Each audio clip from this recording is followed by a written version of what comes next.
ঈদ ঈদ ঈদ বলতে বলতে ঈদ এসে আবার চলেও গেল। যেভাবে কাটিয়েছিলাম এবারের ঈদটা সেই ব্লগটি আপনাদের সাথে শেয়ার করব। আশা করি দেরি করেও হলো আমার এবারের ঈদের ব্লগটা আপনাদের কাছে ভালোই লাগবে, তাই একটা লাইক দিয়ে দেখতে থাকুন। আসসালামু আলাইকুম, সবাইকে ঈদ মোবারক।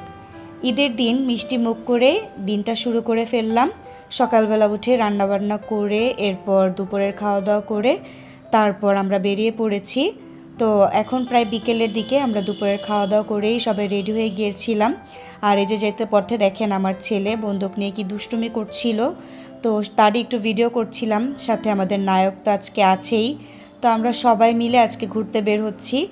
সকালের দিকে তো বেশ গরম ছিল আর বাসায় যেহেতু রান্নাবান্নার একটা ঝামেলা ছিল, তো সব কিছু গুছগাছ করে এরপর বেরিয়ে পড়েছি আমরা ঘোরাফেরা করার জন্য। আর বাইরে যেহেতু প্রচুর গরম ছিল তাই আমরা বিকেলেই বের হয়েছি। আর বিকেলের ওয়েদারের সাথে খুলনা শহরের এই শুনশান রাস্তাটা দেখতে ভীষণ ভালো লাগছিল।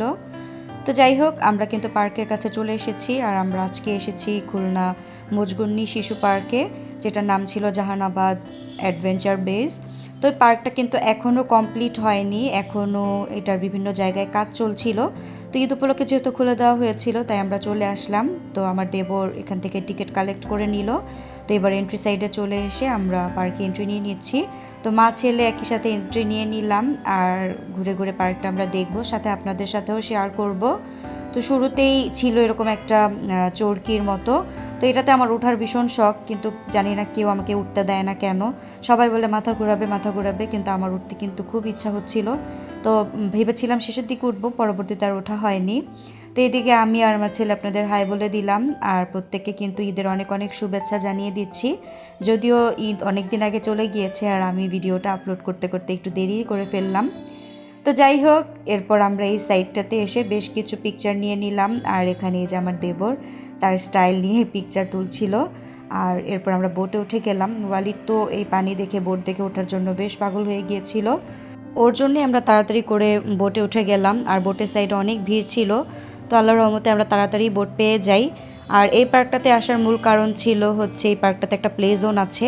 আর এই ধরনের প্লে জোনে ওয়ালিদ আসলে খুব আনন্দ করে, তো ওর জন্যই আমরা এই পার্কটা সিলেক্ট করি। তো এরপর আমরা প্লে জোনে 2 ঘন্টার জন্য টিকিট কেটে নিলাম। আর আমি ওয়ালিদ এবং ওয়ালিদের চাচ্চু ওর সাথেই ছিলাম, যাতে ও কোথাও পড়ে গিয়ে ব্যথা না পায় বা সবগুলোতে ও এনজয় করতে পারে, তাই ওর সাথে সাথেই ছিলাম। পুরোটা সময় ধরে ওর চাচ্চু ওকে ধরে রাখছিল যাতে কোনোভাবে ব্যথা না পায়। আর ও কিন্তু ভীষণ আনন্দ করছিল। এই যে এটার মধ্যে সে ওঠার খুব চেষ্টা করছিল, তবে একটু ভয়ও কাজ করছিল। সচরাচর যে বাচ্চারা এই ধরনের খেলাধুলা না করে তাদের কিন্তু একটু ভয় ভয় কাজ করে। তো তারপরও দেখছিলাম সে একটু একটু সাহস করে ওঠার চেষ্টা করছিল। আর প্লে জোনের সব কিছুর মধ্যে তার সব থেকে পছন্দের জায়গা হচ্ছে এই স্লাইডার, যেখানে সে উঠতে খুব পছন্দ করে। তো বেশ কিছুক্ষণ সে স্লাইডারে খেলেছে। আর আমরা যেহেতু এই প্লে জোনটার ভিতরেই ছিলাম, তো আমি চাচ্ছিলাম ও প্রত্যেকটা অপশনেই খেলুক।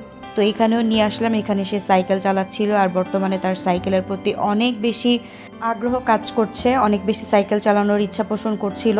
তো একটু বড় হোক ইনশাল্লাহ ওকে সাইকেল কিনে দিব। তো যাই হোক, এই জায়গাটা দেখেন, এইখানটা কিন্তু একটু রিস্কি ছিল। তোর চাচুকে হেল্প করছিল আর আলহামদুলিল্লাহ কিন্তু বেশ ভালোভাবে এটা পার করলো। তো এরপর এই টায়ারের উপর দিয়েও সে যাওয়ার চেষ্টা করছিল। ওটা না পারলেও সে চেষ্টা করেছে, এটুকুই অনেক। আর আমরা যারা ঢাকা শহরে থাকি, বাচ্চাদের সেরকম খেলাধুলা করতে নিয়ে যেতে পারি না বা খেলাধুলা করার সুযোগ পায় না, তারা চাইলে কিন্তু এই ধরনের প্লে জোনগুলোতে বাচ্চাদের নিয়ে যেতে পারেন। এখন ঢাকা শহরেও কিন্তু বিভিন্ন রেস্টুরেন্টে এই ধরনের প্লে জোন করা থাকে বা বিভিন্ন জায়গায় এরকম বাচ্চাদের প্লে জোনের সিস্টেম রয়েছে, আপনারা চাইলে সেখানে নিয়ে যেতে পারেন। আর যারা খুলনা শহরে আছেন তারা কিন্তু চাইলে এই পার্কটাতে অবশ্যই আসতে পারেন, যেখানে বাচ্চারা অনেক বেশি আনন্দ করতে পারবে। আর খোলামেলা একটা পরিবেশ, যেখানে আমার খুবই ভালো লেগেছে, বাচ্চারা এসেও খুব আনন্দ পাবে। তো যাই হোক, এখানে ওয়ালিদ বেশ কিছুক্ষণ খেললো, প্রত্যেকটা জায়গায় সে একটু একটু সময় খেলছিল, খুব আনন্দ করেছে। আর প্রচণ্ড ক্লান্তও হয়ে গিয়েছিল, তবুও কিন্তু সে থেমে থাকছিল না, একটা থেকে একটা বারবার যাচ্ছিল আর খেলছিল। আসলে বাচ্চাদের ঈদ আনন্দ তো এটাই, ওরা ওদের মতো আনন্দ করবে। আর আমরা এখন যেহেতু বাবা মা হয়ে গিয়েছি, তাদের আনন্দতেই আমাদের আনন্দ। যদিও ঈদ নিয়ে আগে অনেক প্ল্যান থাকতো থাকতো কি কি করব, কি কি ড্রেস পরবো, কোথায় যাব, অনেক ধরনের অনেক চিন্তা থাকতো। তবে এখন আর সেগুলো হয় না। এখন যেহেতু ঈদ মানে বাড়িতে আসা, তারপর সবার সাথে ঈদ কাটানো, রান্নাবান্না করা, একসাথে সবাই খাওয়া দাওয়া, এরপর ঘোরাফেরা তো থাকেই। তার সাথে যেহেতু এটা শ্বশুরবাড়ির এলাকা, সেখানে বিভিন্ন জায়গায় দাওয়াত থাকবে, যেতে হবে, এভাবেই প্ল্যান করা হয়ে থাকে। আর আলহামদুলিল্লাহ সেটাই আমার কাছে ভালো লাগে। আসলে মানুষের প্রত্যেকটা জীবনেই কিন্তু একটু একটু পরিবর্তন আসে, আর প্রত্যেকটা পরিবর্তনে একটু একটু করে আনন্দ থাকে, আলাদা আলাদা আনন্দ থাকে। তো সেই জায়গা থেকে আসলে আনন্দ উপভোগ করা এবং ভালো থাকাটাই হচ্ছে মূল বিষয়। তো যাই হোক, আমার ছেলে তো প্রত্যেকটা জায়গায় ভীষণ আনন্দ করছিল। আর এখানে দুই বন্ধু একসাথে ছবি তুলছিল এবং কার সাথে যেন ভিডিও কলে কথা বলছিল, পরবর্তীতে আমাকেও দেখাচ্ছিল। তো যাই হোক, আমরা পার্কে ঘোরাফেরা শেষ করে সন্ধ্যার দিকে বেরিয়ে পড়ি, আর এরপর চলে আসি একটা দাওয়াতে। আজকে দাওয়াতে এসেছি আমার ননদের বাসায়। তো আপুর বাসায় আমাদের এই প্রথম আসা হলো। আর আপু তার সংসারটা এত সুন্দর করে সাজিয়েছে যে কি বলবো। তো সেটারই একটুখানি ভিডিও করে নিয়েছিলাম আর আপনাদের সাথে শেয়ার করলাম। আমার কাছে মনে হয় সংসারটা আসলে একটা ভালোবাসার জায়গা। আর প্রত্যেকটা মেয়ে তার সংসারটাকে এতটা যত্ন নিয়ে সাজায়, সেখানে যাই থাকুক না কেন অনেকটা মায়া থাকে, অনেকটা সুন্দর করেই সেই সাজানোর চেষ্টা করে। তো যাই হোক, আমরা এসে কিছুটা স্ন্যাক্স খেয়েছিলাম, এরপর কিছুক্ষণ রেস্ট নিয়ে এবার ডিনার করতে বসে পড়লাম। আর আমরা আসবো বলে আপু সেই সকাল থেকে অনেক কিছু আয়োজন করেছে, অনেক রান্নাবান্না করেছে। আর প্রত্যেকটা রান্নায় অনেক বেশি মজা হয়েছিল, প্রত্যেকটা খাবার আমার কাছে অনেক ভালো লেগেছে। আর ঈদ মানেই তো আনন্দ, ঈদ মানে দাওয়াত, এগুলো তো থাকবেই। তো যাই হোক, ভীষণ ভালো লাগছিল আজকে আপুর বাসায় এসে। আমরা অনেক অনেক গল্প করেছি, অনেকটা সময় একসাথে কাটিয়েছি। ইনশাল্লাহ আবার খুব তাড়াতাড়ি আমাদের দেখা হবে। তো যাই হোক, ঘোরাফেরা, খাওয়া দাওয়া, দাওয়াত সব কিছু মিলে ঈদের দিনটা কিন্তু আমার বেশ ভালো কেটেছে। আপনাদের কার কার ঈদের দিন কেমন কেটেছে সেটা কিন্তু আমাকে অবশ্যই কমেন্ট করে জানাবেন। আর এবারের ঈদ কে কোথায় করলেন সেটাও কিন্তু কমেন্টে জানাতে ভুলবেন না। তো এই যে আমরা টুকটুক করে খাবার দাবার খেয়ে নিচ্ছিলাম, আর এর মধ্যে কিন্তু অনেকটা রাত হয়ে গিয়েছিল। তাই ঝটপট খাওয়া দাওয়া করে আমরা বেরিয়ে পড়ার চেষ্টা করছিলাম। আর আমরা একসাথেই সবাই খেতে বসেছিলাম, একসাথে সবাই মিলে খাওয়া দাওয়ার আনন্দটাই অনেক অন্যরকম। তো যাই হোক, খাওয়া দাওয়া শেষে যে আমি রেডি হয়ে নিয়েছি বাসায় যাওয়ার জন্য।